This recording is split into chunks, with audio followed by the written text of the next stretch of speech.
हज़रत लूत अलैहिस्सलाम अल्लाह के एक बरगुज़ीदा नबी थे। आपके वालिद का नाम हारान था, जो तारिश के बेटे थे।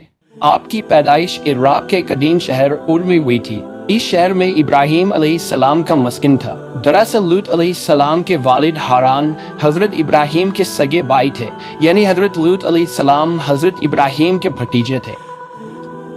चूंकि हज़रत लूत अलैहिस्सलाम के वालिद उनके बचपन में ही इंतकाल कर चुके थे, लिहाजा हज़रत लूत को हज़रत इब्राहीम ने बेटा बनाकर पाला था। आप हज़रत इब्राहीम पर सबसे पहले ईमान लाने वालों में शामिल हैं। आप हज़रत इब्राहीम के ज़माने में अहले सदूम की रहनुमाई के लिए नबूवत के मनसब पर फायज हुए।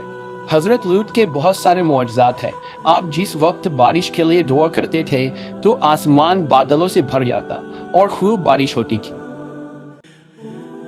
हज़रत लूत जिस पत्थर पर सर रखकर सोते, उस पत्थर पर आपके सर मुबारक का निशान बढ़ जाता था। सदूम वो इलाका था जहां लूत अलैहिस्सलाम मबूस फरमाए गए। सदूम के आसपास 5 निहायत ही खूबसूरत शहर आबाद थे, जिनमें से हर एक की आबादी 1 लाख नफूस से ज़्यादा ही थी। ये इलाके निहायत ही सरसब्ज़ शादाब और कुदरत की फैयाज़ी का हसीन शाहकार था। यहाँ बागात की कसरत थी। लहलहाती खेतियाँ यहाँ की ज़रूरियात से कहीं ज़्यादा थी। उर्दून, शाम और इसराइल के दरमियान बसा हुआ ये इलाका निहायत ही ज़रखेज़ था। वहाँ तरह तरह के अनाज, फल, मेवे बकसरत पैदा होते थे और यही वजह थी कि आसपास के बस्तियों के लोग भी अपनी मुआशी और ग़िज़ाई ज़रूरत के लिए उन बस्तियों की तरफ आते थे। मगर ये बात अहले सदूम के लोगों को बिल्कुल भी पसंद न थी। उनके ख्याल में उनकी बस्तियों में पैदा होने वाले फलों, अनाजों और सब्जियों पर सिर्फ उनका ही हक था। वो नहीं चाहते थे कि दूसरी बस्तियों के लोग उनके इलाके में आए। एक दिन सदूम के लोग इस बात पर गौर फिक्र कर रहे थे कि बाहर से आने वाले लोगों को यहाँ आने से आखिर कैसे रोका जाए कि इब्लीस एक बुजुर्ग की शक्ल में उनकी महफिल में आया और कहा, अगर तुम इनसे पीछे छुड़ाना चाहते हो तो मेरे कहने पर अमल करो। उस अजनबी बुजुर्ग की बात लोगों ने बहुत तवज्जो से सुनी। इब्लीस ने कहा, मैं कल बताऊंगा। दूसरे दिन इब्लीस एक खूबसूरत जवान लड़की की भेस में आया और उन्हें अपनी औरतों के बजाय मर्दों के साथ फेल बद करना सिखाया। इब्लीस ने कहा कि अगर तुम उन बस्तियों के लोगों से निजात चाहते हो जो तुम्हारी बस्ती में आ जाते हैं, तो ऐसा करो कि जब भी कोई शख्स तुम्हारे इलाके में आए तो तुम लोग जबरदस्ती उसके साथ अपनी ख्वाहिश पूरी करो। इस तरह ये लोग इस बस्ती में आना छोड़ देंगे। अपनी नफसानी ख्वाहिशात के लिए मर्दों से बदफेली इस कौम का दस्तूर बन गया था। यहाँ बेहयाई आम हो गई थी। हुक्मरान, सरदार, रऊसा, हर तबके में घर घर ये अमल फैल गई थी। भरी महफिल में ये लोग इस फहाशी के काम को करके खुश होते थे। कोई भी महफिल इस काम के बगैर अधूरी समझी जाती थी। खासकर मुसाफिरों में से कोई खूबसूरत लड़का होता तो ये लोग उसे अपना शिकार बना लेते। तलमुद में लिखा है कि अहले सदूम अपनी रोज़मर्रा की ज़िंदगी में सख्त, जालिम, धोखेबाज और बदमामला थे। कोई मुसाफिर उनके इलाके से बखैरियत न गुजर सकता था। कोई गरीब उनकी बस्तियों से रोटी का एक टुकड़ा न पा सकता था। बारहा ऐसा होता था कि बाहर का आदमी उनके इलाके में पहुंचकर फाकों से मर जाता और ये उसके कपड़े उतार कर उसकी लाश को बरहना दफन कर देते। अपनी वादी को उन्होंने एक बाग बना रखा था जिसका सिलसिला मीलों तक फैला हुआ था। इस बाग में वो इंतहाई बेहयाई के साथ एलानिया बदकारियां करते थे। हज़रत लूत अलैहिस्सलाम ने उन्हें तौहीद की दावत दी और बदकारी के इस घिनौने अमल से तौबा करने का हुक्म दिया। हज़रत लूत ने कहा, तुम बेहयाई क्यों करते हो? क्या तुम औरतों को छोड़कर लज्जत हासिल करने के लिए मर्द की तरफ मायल होते हो? हकीकत यह है कि तुम अहमक लोग हो। हज़रत लूत अहले सदूम को दिन रात वाज़ नसीहत किया करते, लेकिन कौम पर इसका कोई असर न हुआ, बल्कि वो बहुत फखरिया अंदाज में ये काम करते थे। उन्हें हज़रत लूत का समझाना भी बुरा लगता था, लिहाजा उन्होंने साफ साफ कह दिया कि अगर तुम हमें इसी तरह बुरा कहते रहे और हमारे कामों में मदाखलत करते रहे तो हम तुम्हें अपने शहर से निकाल देंगे। हज़रत लूत ने नसीहत और तबलीग का सिलसिला जारी रखा। लिहाजा एक दिन अहले सदूम ने खुद ही अज़ाब इलाही का मुतालबा कर दिया।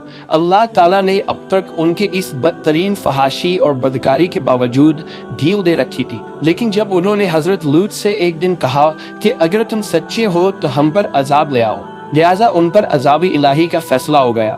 اللہ نے اپنے خاص فرشتوں کو دنیا کی طرف روانہ کر دیا۔ یہ فرشتے دراصل حضرت جبرائیل، میکائیل اور اسرافیل علیہ السلام تھے۔ پھر یہ فرشتے حضرت لوط علیہ السلام کے گھر تشریف لے آئے۔ حضرت لوط نے جب ان خوبصورت نوعمر لڑکوں کو دیکھا تو سخت گھبراہٹ اور پریشانی میں مبتلا ہو گئے۔ انہیں یہ خطرہ محسوس ہوا کہ اگر ان کے قوم کے لوگوں نے انہیں دیکھ لیا تو نہ جانے وہ ان کے ساتھ کیا سلوک کریں گے۔